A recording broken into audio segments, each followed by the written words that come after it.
queda de natalidade está muito associada ao desejo de cada vez mais casais não quererem ter filhos. Pois é, isso está acontecendo bastante não só aqui no Brasil, mas no mundo inteiro. Para você ter uma ideia, no Brasil, a taxa atual de fecundidade é de menos de 2 filhos por mulher. Então, uma mulher tem menos de 2 filhos hoje, geralmente, no nosso país.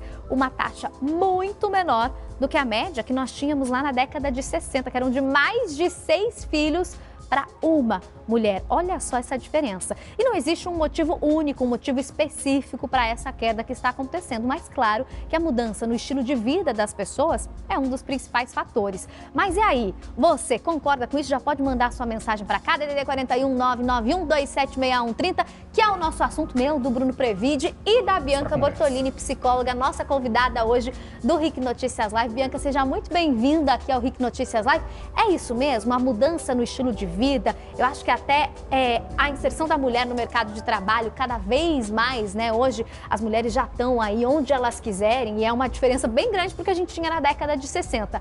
Esse é um dos principais fatores para essa mudança? Exatamente. Primeiramente, gostaria de agradecer o convite para estar novamente aqui no RN Live com vocês e dizer que é muito além de uma questão de ter algo significativo que faça com que a pessoa escolha do ponto de vista biológico, mas o estilo de vida, trabalho, tem gente que passa muito tempo fora de casa, excesso de responsabilidade, questão financeira, nós sabemos os custos que envolvem criar um filho em 2024, a instabilidade, questões de segurança pública, inclusive, muitas vezes podem fazer com que o casal opte por não ter mais filhos. Pode ir, Bruno, desculpa, perdão. É porque é uma decisão que muitas vezes acaba sendo até criticada por outras gerações, as gerações mais antigas, a gente escuta muito isso. É uma decisão, digamos, fácil de ser tomada para esses casais que tomam? É algo natural? Como é que a gente pode enxergar nessa situação acontecendo? E vou colocar mais, porque as mulheres, ainda mais depois que casa, vem uma pressão generalizada. Eu sei que sou casada há 2 anos e meio, todo mundo me pergunta, e aí? Como que vai ter filho? E às vezes as pessoas nem sabem se é uma decisão da pessoa, ou às vezes se a pessoa não está tentando e não consegue, é uma série de fatores, né, Bianca? É verdade, às vezes a pergunta passa até por um processo de indiscrição, porque envolvem outros fatores. Porém, não é fácil. Da mesma maneira que a pessoa que opta por ter muitos filhos, às vezes também é julgada, nós somos julgados o tempo todo. E o que importa de verdade são as pessoas que estão diretamente envolvidas nesse processo de escolha de ter um filho ou não. Porque são eles que estarão unidos no dia a dia, no processo de educação e de criar bem um filho. Porém, fácil não vai ser. O que acontece é que tem que se ter a certeza, partindo do ponto de vista biológico da mulher, porque nós sabemos que tem até uma idade limite. Já da parte do homem, a gente sabe que até na terceira idade é possível ele reverter a escolha dele. Porém, a pressão, ela vai existir. Então, é importante que seja um processo bem maturado e que passe, se necessário, por um processo de terapia, mas tudo se afastando do processo de julgamento, que o julgamento ele vai existir e ele pode contaminar a decisão.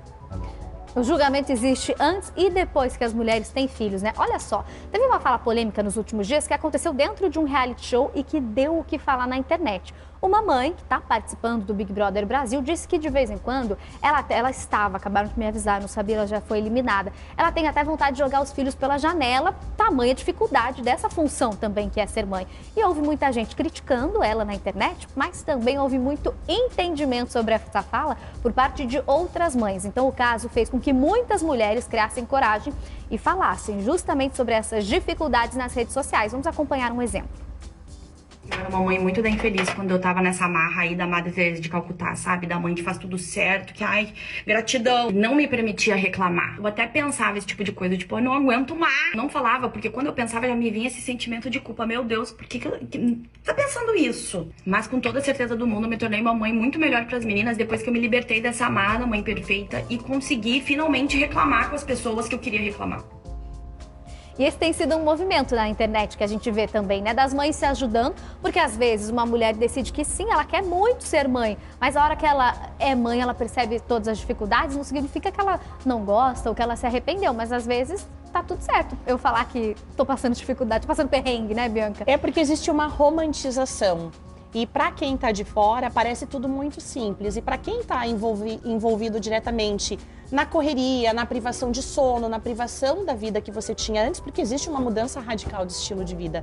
E as pessoas tendem a usar a rede social, como sempre, para tornar tudo perfeito. E na vida real, as coisas não são do jeito que demonstram. Então, ela trouxe o depoimento da vida real como ela é. E, de novo, vem junto com o julgamento. Mas na maternidade real existem turbulências hormonais que podem impactar nesse discurso, como muitas vezes a gente sabe que existem os conflitos e é importante a gente falar sobre isso. Com certeza. Agora, é uma decisão que precisa ser tomada, como a gente está vendo, pelo casal, né? Às vezes, num casamento, um tem uma opinião, o outro tem outra, e isso pode gerar outras polêmicas por aí. O que eu vou lembrar para vocês? Um dos casos mais emblemáticos sobre o assunto nos últimos meses foi o caso do humorista Fábio Porchat. No começo do ano, ele terminou um casamento de 8 anos. Isso porque a mulher dele queria ter filhos, mas ele não. Ele falou sobre o assunto em um podcast e a gente vai ver agora. Eu não quero que uma coisa de fora venha atrapalhar o andamento da minha vida, que tá ótima. Entendi. Sim, mas vai mudar, né? Você sabe que vai mudar. Então, é por não isso tem como mesmo. não mudar. Exatamente por isso que eu não quero ter filho, porque eu não queria que mudasse, queria que a coisa continuasse assim, que tá ótimo, tá delicinha. Aí vai vir um troço que vai ficar lá atrapalhar, aí fica. Essa decisão pode ser muito bem ter sido tomada ao longo desse processo. Às vezes ele casou, até pensava, de repente, aí o negócio mudou. E aí, como é que vai sustentar, né, uma opinião dessa? Realmente acaba terminando com o fim do casamento. Exatamente. A importância de, antes de estabelecer o matrimônio, também ter essas conversas muito abertas são importantes, porque de repente, para uma das partes, nós não estamos falando só de um filho, é um sonho. A pessoa tem um instinto maternal, da mesma maneira que tem homens que têm um instinto paternal extremamente aflorados. E o parceiro colocar essa situação de repente não quero mais, vai impactar no futuro da relação, com certeza. Porém, não significa que ele não gosta de criança. Tem gente que não tem convivência com criança desde pequena, então não tem vínculo. Tem gente que tem péssimas experiências. Tem gente que tem pai, figura paterna, mas não tem o pai no sentido de amor e acolhimento. Então, tem tantos fatores que envolvem, mas se não for nada de ordem disfuncional, o diálogo sempre salva. E o Porchat é uma pessoa que já falou até sobre isso, que ele adora a criança dos outros, mas que ele não quer ter um filho ele. A gente escuta muito isso por aí, inclusive. Que daí começou a chorar, você devolve, começou o trabalho, volta para os pais, né? Mas, Bianca, até pra gente ir encerrando, tem a questão, quando a gente fala do relacionamento assim, que às vezes um quer muito, não sei se é o caso até do Fábio Porchat, né? Foram 8 anos de relacionamento, mas às vezes um quer muito e acha que o outro vai mudar de ideia. Mas tem que deixar tudo às claras, né? É melhor deixar. A gente não peca pelo excesso. Então, assim, trazer a possibilidade real, partindo do princípio de que tem alguém nessa relação que tem um critério biológico envolvido. Então, assim, às vezes você ama muito aquela pessoa e quer prender ela e deixa para contar lá na frente, mas e o prejuízo que você vai trazer? E é pra vida dos dois, né? Exatamente. Então, sai um pouquinho do pensar em si, traz a relação como é. E bem alinhadinho, as coisas funcionam, mas às vezes, trazer um filho, como ele diz, sem desejar, isso vai ter um preço muito alto na vida da criança. A gente está falando aqui de transparência nas relações, acho que é acima de tudo a resposta. Exatamente. É essa, né?